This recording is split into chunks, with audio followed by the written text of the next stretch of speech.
Oke, kali ini kita masuk ke bagian 3 dari dinamika penduduk. Nah, kali ini kita akan membahas tentang serba-serbi perhitungan pertumbuhan penduduk. Oke, kita mulai belajar perhitungan yang menyebabkan dinamika penduduk ya. Nah, kalian masih ingat kan definisi dinamika penduduk dari part-part yang sebelumnya? Lanjut. Nah, kalian pasti juga masih ingat tentang apa aja sih yang menyebabkan pertumbuhan perubahan penduduk itu dari part-part yang sebelumnya yang udah kita bahas bersama-sama. Lanjut. Oke, kita akan ulik satu demi satu. Yuk, let's go! Nah, kita mulai dari kelahiran dan kematian ya. Kelahiran dan kematian menjadi faktor penentu dalam pertumbuhan penduduk. Nah, pertumbuhan penduduk tersebut disebut dengan pertumbuhan penduduk alami.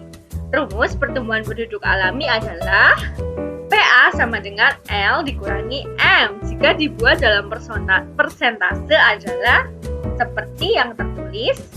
Nah, jangan lupa juga kalian baca keterangannya supaya kalian nggak bingung. PA itu pertumbuhan penduduk alami, L jumlah kelahiran, M jumlah kematian, PO jumlah penduduk awal tahun, dan 100% itu merupakan prosentase. Lanjut. Nah, yuk kita hitung. Oke, jika diketahui jumlah penduduk kota asik di tahun 2021 adalah 100.000 jiwa, terdapat jumlah kelahiran 100 bayi dan kematian 50, berapa pertumbuhan penduduk alaminya, berapa persentase pertumbuhan penduduk alaminya, dan berapa pertambahan penduduk alaminya. Let's go. Nah, ini dia rumusnya. PA sama dengan L dikurangi M, maka PA ketemunya adalah 50 jiwa dan prosentasenya adalah 0,05. Sedangkan pertambahan penduduk alaminya adalah 100.000 ditambah 50.000 menghasilkan 100.050 jiwa. Lanjut.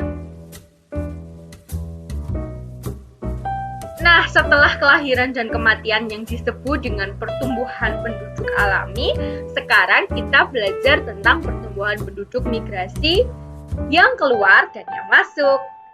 Nah, migrasi masuk atau yang disebut imigrasi dan migrasi keluar atau emigrasi menjadi faktor penentu dalam pertumbuhan penduduk. Nah, pertumbuhan penduduk yang kali ini disebut dengan pertumbuhan penduduk migrasi. Rumusnya adalah PM sama dengan I dikurangi E. Jika dibuat dalam persentase adalah seperti yang tertulis. Nah, keterangannya PM adalah pertumbuhan penduduk migrasi, I imigrasi, E emigrasi, PO jumlah penduduk awal tahun, dan 100% adalah prosentase. Lanjut, kita akan menghitungnya lagi. Jika diketahui jumlah penduduk kota asik di tahun 2021 adalah 100.000 jiwa, terdapat jumlah migrasi 100 bayi dan emigrasi 50, berapa pertumbuhan penduduk migrasinya? Berapa persentase pertumbuhan penduduk migrasinya? Dan berapa sih pertambahan penduduk migrasinya? Ini dia rumusnya. PM sama dengan I dikurangi E, sehingga PM itu adalah 50 jiwa. Dan prosentasi PM adalah 0,05 jiwa, sedangkan pertambahan penduduk migrasinya adalah 100.000 ditambah 50 jiwa, menghasilkan 100.050 jiwa. Yuk kita lanjut. Nah, sekarang setelah kita menghitung PA dan PM ya tadi, pertumbuhan penduduk alami dan pertumbuhan penduduk migrasi, kita akan membahas tentang pertumbuhan penduduk total. Nah, pertumbuhan penduduk total itu sendiri terdiri dari gabungan dari penduduk alami dan migrasi. Nah, rumusnya adalah PT sama dengan L dikurangi M ditambah I dikurangi E. jika dibuat dalam persentase, kalian bisa lihat sendiri. Dan jangan lupa baca keterangannya juga ya. Oke, lanjut. Nah, yuk kita menghitung pertumbuhan total. Jika diketahui jumlah penduduk kota asik di tahun 2021 adalah 100.000 jiwa, terdapat jumlah kelahiran 100 bayi dan kematian 50, jumlah imigrasi 100 bayi dan emigrasi 50, berapa pertumbuhan penduduk totalnya? Maaf ya, karena ini salah ketik. Yang benar adalah berapa sih pertumbuhan penduduk totalnya? Berapa sih persentase dari pertumbuhan penduduk totalnya? Dan berapa pertambahan penduduk totalnya? Ini dia rumusnya. PT merupakan L dikurangi M ditambah I dikurangi E, maka hasilnya adalah 100 jiwa. Prosentasenya adalah 0,1%. Maka pertambahan penduduk total adalah 100.000 ditambah 100. Hasilnya adalah 100.100 jiwa. Lanjut. Nah, lalu apa sih artinya nilai PT sama dengan 0,1%? Kalian tahu nggak? Nah, kalau nggak tahu, ini dia kriterianya. Kriteria pertumbuhan penduduk rendah itu kurang dari 1%, sedang antara 1% sampai 2%, dan tinggi lebih dari 2%. Nah, nilai PT 0,1 itu berarti menunjukkan nilai pertumbuhan penduduknya.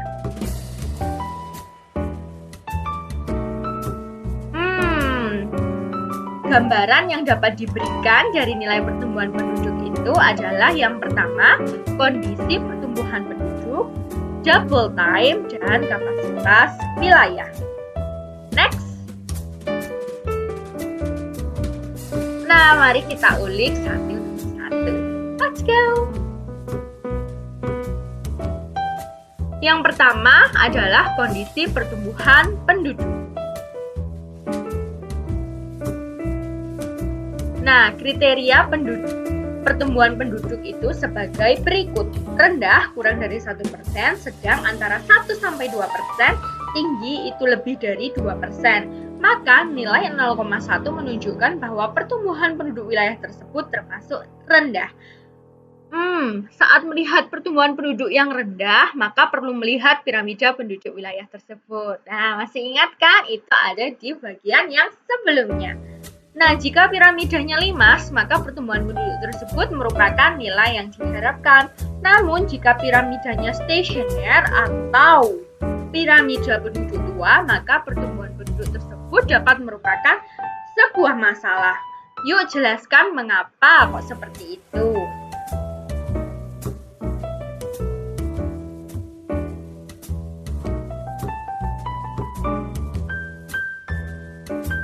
Nah, nilai pertumbuhan penduduknya 0,1% itu berarti menunjukkan bahwa pertumbuhan penduduk wilayah tersebut rendah. Nah, saat melihat pertumbuhan penduduk yang rendah, maka perlu melihat piramida penduduk wilayah tersebut ya.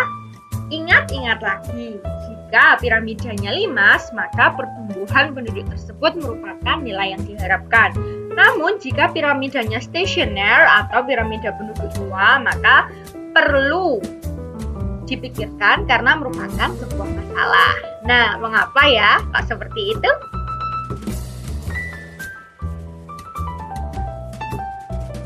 Next. Ini ada contoh pertumbuhan penduduk pada beberapa negara.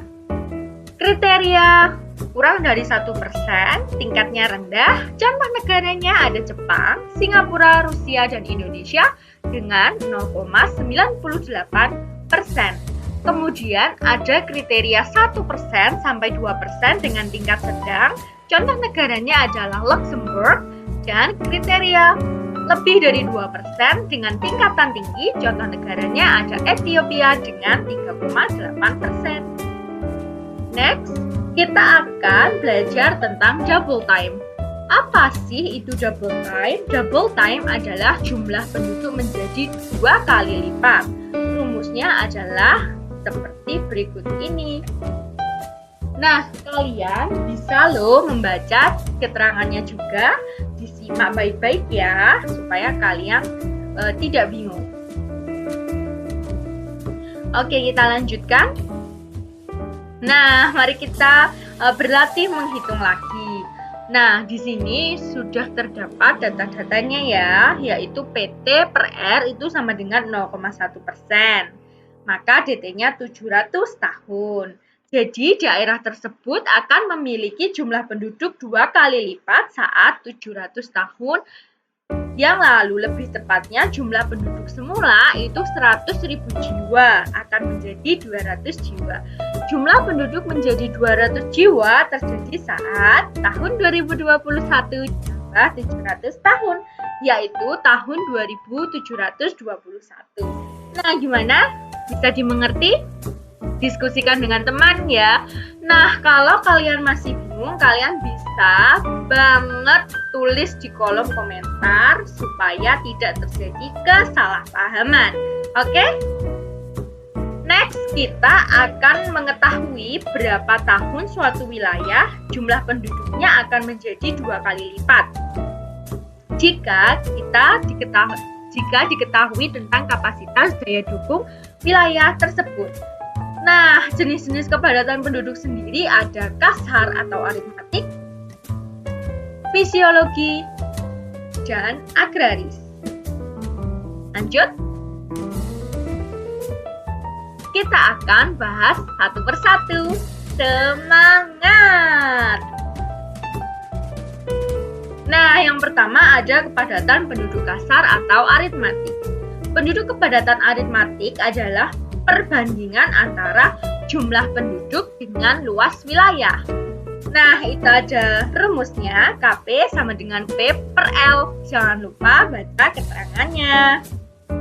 Lanjut, kita ke kepadatan penduduk fisiologi.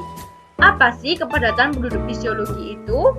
Nah, kepadatan penduduk fisiologi adalah perbandingan antara jumlah penduduk dengan luas lahan pertanian. Rumusnya bisa dilihat sendiri dan jangan lupa baca juga keterangannya. Lanjut, kita ke kepadatan penduduk agraris. Apa sih kepadatan penduduk agraris? Kepadatan penduduk agraris adalah perbandingan antara jumlah petani dengan luas lahan pertanian. Nah, itu dia ada rumusnya, kalian bisa lihat sendiri ya. Keterangannya jangan sampai terlewatkan. Wah, tiba saatnya latihan soal. Nah, kalian bisa langsung ambil kertas, pulpen atau pensil untuk mengikuti latihan soal ini. Kalau perlu, pause ya videonya. Ini dia soalnya. Jika diketahui pada tahun 2021 pertumbuhan penduduk kota Cita 2% per tahun, jumlah penduduknya 100.000 jiwa, luas wilayahnya 20 km persegi, dan dari 200 km persegi itu 25%-nya digunakan untuk bertani. Jumlah petaninya 25% dari jumlah penduduknya. Maka hitunglah kepadatan penduduk aritmatik, kepadatan penduduk fisiologi, kepadatan penduduk agraris, double time, dan kepadatan penduduk aritmatik saat double time terjadi.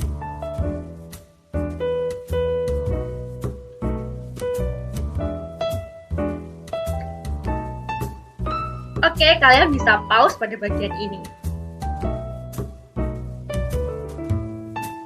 Yuk kita bahas. Tadi kalian pasti udah ngitungan dan udah nge-pause, udah latihan. Nah, sekarang kita bahas nih. Nah, tadi ada diketahui itu luas wilayahnya 200 km, jumlah penduduknya 100.000 jiwa, luas lahan pertaniannya 500 km, jumlah petaninya ada 25.000 jiwa, pertumbuhan penduduknya 2%, dan PO tahun 2021. Jawabannya adalah kepadatan penduduk aritmatik itu ada 500 jiwa per kilometer. Artinya apa? Artinya setiap 1 kilometer ditempati 500 jiwa penduduk. Yang kedua, kepadatan penduduk fisiologi. Yaitu jawabannya 2000 jiwa per kilometer. Artinya setiap 1 kilometer lahan pertanian digunakan untuk memenuhi kebutuhan penduduk sebanyak 2000 jiwa. Yang ketiga, kepadatan penduduk agraris, yaitu 500 jiwa per kilometer. Artinya setiap 1 kilometer lahan pertanian dikerjakan oleh 500 jiwa petani. Lanjut. Nah, pada kepadatan aritmatik bernilai 500 jiwa kilometer persegi, itu artinya jika kalian membayangkan setiap 1 kilometer persegi harus dihuni 500 jiwa, maka kondisinya padat ya. Nah, bagaimana dengan double time-nya? Ini dia nilai dari double time-nya, yaitu 35 tahun. Maka penduduk menjadi 2 kali lipat pada tahun 2046. Nah, pada tahun 2046 sendiri kepadatan aritmatik menjadi 40.000 jiwa per kilometer. Mana? Jawabannya udah sama belum? Kayak jawaban kalian? Udah sama? Nah, kalau jawaban kalian udah sama, berarti kalian hebat dan kalian berarti udah ngerti dengan baik tentang materi serba-serbi perhitungan pertumbuhan penduduk ini. Namun, kalau belum sama, kalian bisa banyak-banyak nih berlatih menghitung tentang pertumbuhan kepadatan penduduk ini. Oke, lanjut. Wah. Kalian bisa membayangkan betapa padatnya wilayah tersebut. Oleh karena itu, perlu diambil langkah intervensi dari hasil perhitungan data-data tersebut. Bagaimana? Bisa membayangkan kan?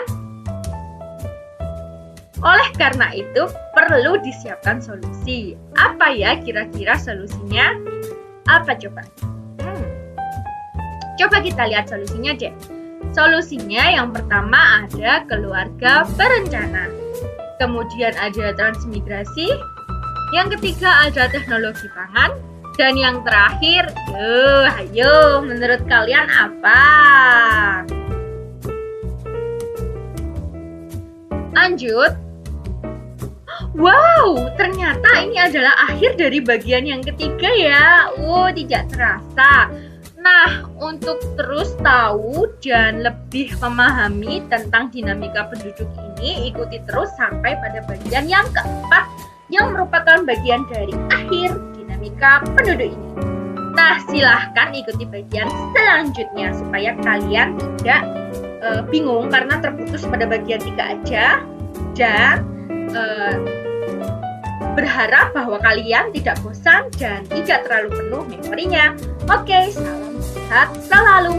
Bye-bye.